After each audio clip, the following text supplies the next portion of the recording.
കർത്താവിന്റെ അതിപരിശുദ്ധ നാമം ഇന്ന് പ്രഭാതത്തിലും മഹത്വപ്പെടുമാറാകട്ടെ.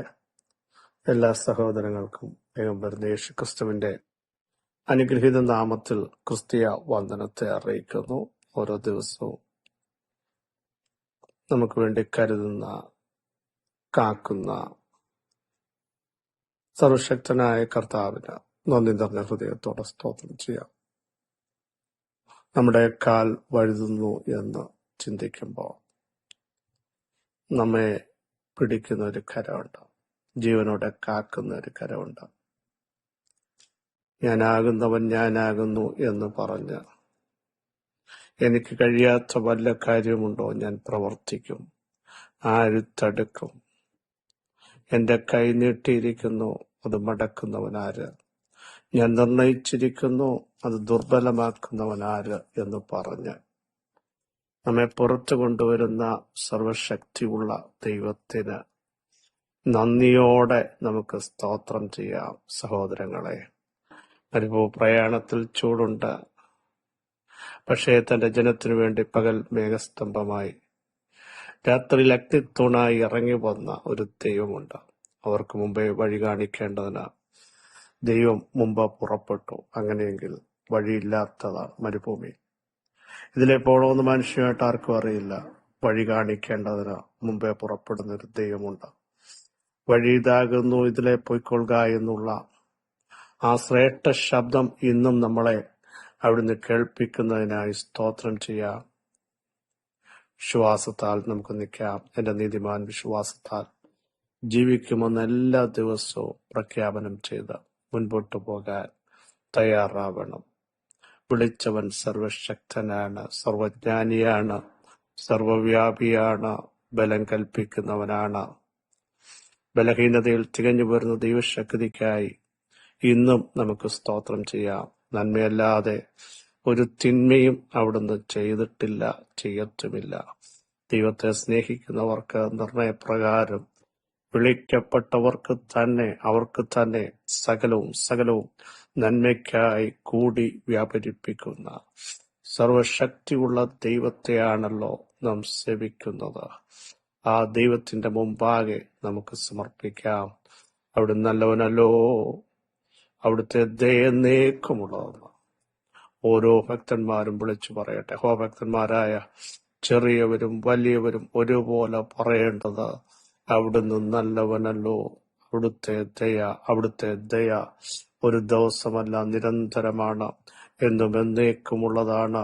ആ ദയക്കായി നന്ദിയോടെ സ്തോത്രം ചെയ്യാം.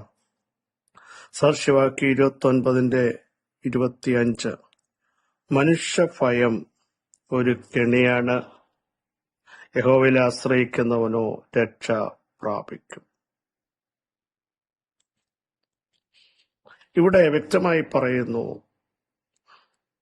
മനുഷ്യഭയം ഒരു കെണിയാണ്. നമ്മെ ഭയപ്പെടുത്തുന്ന ചില വാക്കുകൾ, അത് അധികാരത്തിൻ്റെതാകട്ടെ. നമുക്കറിയാം, ഒരു ഉദാഹരണം മാത്രം പറയട്ടെ. ഇസബൽ എന്ന് പറഞ്ഞ ശക്തമായൊരു വെല്ലുവിളി ആ ദേശത്തെ അധികാരത്തിൻ്റെതാണ്. രാജ്ഞിയാണ്, അവൾ പറഞ്ഞാൽ നടപ്പിലാക്കാൻ കരുത്തുണ്ട്. അതും ഭക്തനായ ഏലിയാവിനെ അവൾ വെല്ലുവിളിക്കുക, നാളെ ഈ നേരത്ത് 24 മണിക്കൂർ ഉള്ളിൽ നിന്റെ കഴുത്തിനു മേളിൽ തല കാണില്ല എന്ന ഒരു വാക്ക്. ആ ഭയം ഏലിയാവിനെ അലട്ടി. അപ്പോൾ തന്നെ അകത്ത് നിന്ന് വന്ന ചില പ്രശ്നങ്ങൾ ഏലിയാവിനെ അലട്ടി. മാനുഷിക ഭയം നിരാശയിലേക്ക് കൊണ്ടുവന്നു. ജീവിക്കാൻ കഴിയത്തില്ല എന്ന ചിന്ത വല്ലാതെ ഉലച്ചു കളഞ്ഞു. മതിയെന്ന് പറഞ്ഞു ദൈവത്തോട്. പ്രിയ സഹോദരങ്ങളെ, ഇന്നു പകലിലും എനിക്ക് പറയാനുള്ളത്, ഡോക്ടേഴ്സിന്റെ ചില വാക്കുകളാകട്ടെ, അധികാരങ്ങളുടേതാകട്ടെ, കുടുംബക്കാരുടേതാകട്ടെ, നിന്റെ വീട്ടിനകത്ത് നിന്ന് നീ സ്നേഹിക്കുന്നവരിൽ നിന്നാകട്ടെ, നിന്നെ ഭയപ്പെടുത്തുന്ന, അസ്വസ്ഥമാക്കുന്ന ചില വാക്കുകൾ, ചിന്തകൾ ഒരു കെണി പോലെയാണ്. അതിനകത്ത് കുടുങ്ങിപ്പോയാൽ പുറത്തു വരാൻ പറ്റില്ല സഹോദരങ്ങളെ. ഇന്നു പകൽ ചില രോഗത്തെപ്പറ്റി നിങ്ങളുടെ അകത്ത് വരുന്ന ഭയം, മറ്റുള്ളവർ പറയുന്ന താരതമ്യം ചെയ്യുന്ന ചില വാക്കുകൾ കേട്ട് ഇന്നർക്കത് വന്നു അതുപോലാണോ, ഇന്നവർക്കത് പൂർത്തീകരിക്കാൻ കഴിഞ്ഞില്ല അതുപോലാകുമോ എന്നൊക്കെ അകത്തു വരുന്ന ചില മാനുഷിക ഭയങ്ങൾ വാക്കുകൊണ്ട് നിങ്ങളെ ഭയപ്പെടുത്തുമ്പോൾ അതൊരു കെണിയാണ്. ആ കെണിയിൽ വീഴരുത്. ആ കെണിയെ പൊട്ടിക്കുന്ന ഒരു അനോയിന്റിങ് വരണമോ? ഇന്ന് പകൽ പ്രാർത്ഥിക്കാൻ തയ്യാറാകണം സഹോദരങ്ങളെ. പലരും ഭയത്തിന് കീഴ്പ്പെട്ടിരിക്കുക. മാനുഷിക ഭയം. തലമുറകളെ നോക്കി ചിലർ ശപിക്കുന്നത് കേട്ടു. അത് എന്നെ ഭയപ്പെടുന്നു. ചിലർ പറയാറില്ലേ, ശാപം കാരണം കൂടാതെ പറ്റില്ല. ദൈവം അനുഗ്രഹിക്കുന്നവനെ ശപിക്കാൻ ആർക്കും സാധ്യമല്ല. സ്തോത്രം. ദൈവത്തിന്റെ അനുഗ്രഹമുള്ളതിനെ തകർത്ത് കളയാൻ ആർക്കും സാധ്യമല്ല. യഹോവ പ്രാകാത്തവനെ ആർ പ്രാകും, യഹോവ ശപിക്കാത്തവനെ ആർ ശപിക്കും. അങ്ങനെയെങ്കിൽ അങ്ങനെയുള്ള ഒരു ശാപവും ഒരു വെല്ലുവിളിയും നിങ്ങൾക്കോ നിങ്ങളുടെ തലമുറകൾക്കോ പറ്റത്തില്ല. അങ്ങനെ നിങ്ങളെ അലട്ടുന്ന ചില ഭയങ്ങൾ, ഇപ്പോൾ തീരുമോ എന്ന് വരുന്ന ചില ഭയങ്ങൾ, തുടക്കത്തിൽ പറഞ്ഞതുപോലെ എന്നെ കൊണ്ട് നടക്കുമോ എന്ന ചില സാഹചര്യങ്ങൾ താരതമ്യം ചെയ്ത് കൊണ്ടുവരുന്ന ചില ഭയങ്ങൾ, ഞാനിപ്പോൾ ചെയ്യുന്നത് സക്സസ് ആകുമോ എന്ന് വരുന്ന ചില ഭയങ്ങൾ, സാഹചര്യങ്ങളുമായി താരതമ്യം ചെയ്ത് നിങ്ങളെ അലട്ടിക്കൊണ്ടിരിക്കുമ്പോൾ അത് കെണിയാണ്. അതിനെ എങ്ങനെ പൊട്ടിക്കുമെന്നാണ് അടുത്ത വാക്യം. യഹോവയിൽ ആശ്രയിക്കുന്നവനോ അതിന്റെ നടുവിലും ഞാൻ ആരെയാ വിശ്വസിച്ചിരിക്കുന്നത്? ആരെയാണ് ഞാൻ? എന്നെ നടത്താൻ കഴിവുള്ളവനെയാണ് ഞാൻ ആശ്രയിക്കുന്നത്. ആരാണ് എന്റെ ഉടയവൻ? അവിടുന്ന് അറിയാതെ എനിക്കോ എന്റെ കുടുംബത്തിനോ എന്റെ പ്രസ്ഥാനത്തിനോ എന്റെ തലമുറകൾക്കോ ഒന്നും സംഭവിക്കത്തില്ലെന്നും സർവശക്തനും സർവജ്ഞാനിയും സർവവ്യാപിയും അഖിലാണ്ടത്തിന്റെ ഉടയവനും സകലത്തെയും കാൽ കീഴാക്കിയവനുമാണ് എന്റെ ദൈവമെന്ന് ഇന്ന് പകൽ പ്രഖ്യാപിക്കുമെങ്കിൽ ആ ഭയം മാറിപ്പോകുകയാണ്. ഏത് ഭയത്തെയും പൊട്ടിക്കുന്ന വാക്യമാണ്, ഭയപ്പെടണ്ട, ഞാൻ നിന്നോട് കൂടെയുണ്ട്. ഭ്രമിച്ചു നോക്കണ്ട, ഞാൻ നിന്റെ ദൈവമാകുന്നു. എന്റെ നീതിയുള്ള വലം കൈകൊണ്ട് ഞാൻ നിന്നെ താങ്ങും. മാത്രമല്ല, മറ്റുള്ളവർ പറയുന്നു, ഇവരുടെ കുടുംബം ഇനി സക്സസ് ആകുമോ, ഒരുമിച്ച് നിൽക്കാൻ പറ്റുമോ?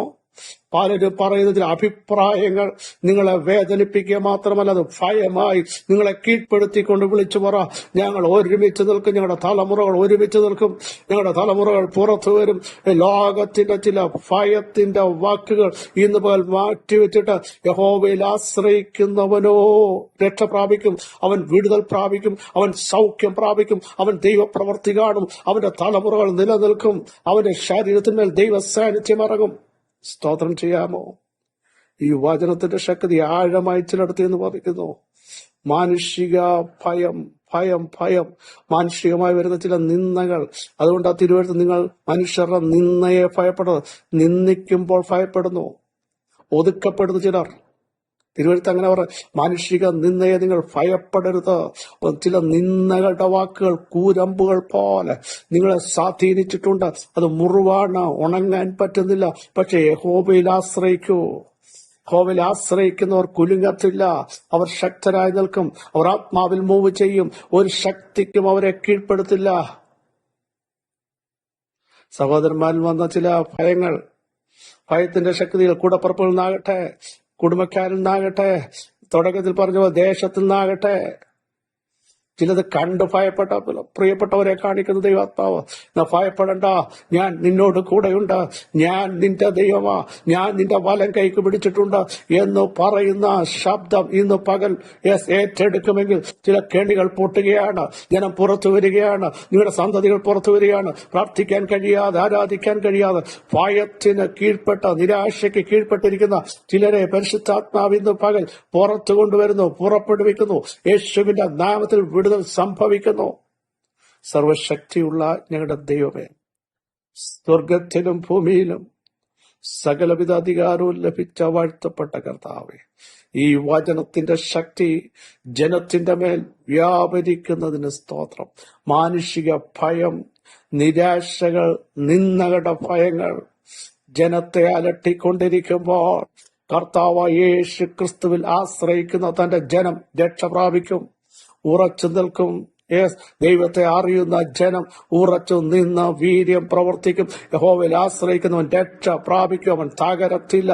ആ വചനത്തിന്റെ ശക്തി ഇന്ന് പകൽ ഞങ്ങളുടെ അഭിഷക്തന്മാരുടെ മേൽ, അവരുടെ കമ്പനിയുടെ മേൽ, അവരുടെ ശരീരത്തിന്മേൽ, തലമുറകളുടെ മേൽ, ചില കുടുംബങ്ങളുടെ മേൽ, കുടുംബ ജീവിതത്തിന്റെ മേൽ, അവരുടെ ഔദ്യോഗിക മേഖലയുടെ മേൽ ഇപ്പോൾ തന്നെ പ്രവഹിക്കുന്നതിന് സ്തോത്രം. നിന്ദകളുടെ കല്ലുകളെ കർത്താവ് ഉരുട്ടി മാറ്റിയിരിക്കയാൽ സ്തോത്രം. ബലം കൽപ്പിച്ചിരിക്കയാൽ സ്തോത്രം. ജനം സ്വതന്ത്രരായിരിക്കയാൽ സ്തോത്രം. ആത്മാവിന്റെ ഇടപെടിയിൽ ഇപ്പോൾ തന്നെ വ്യാപരിക്കുന്നതിന് സ്തോത്രം.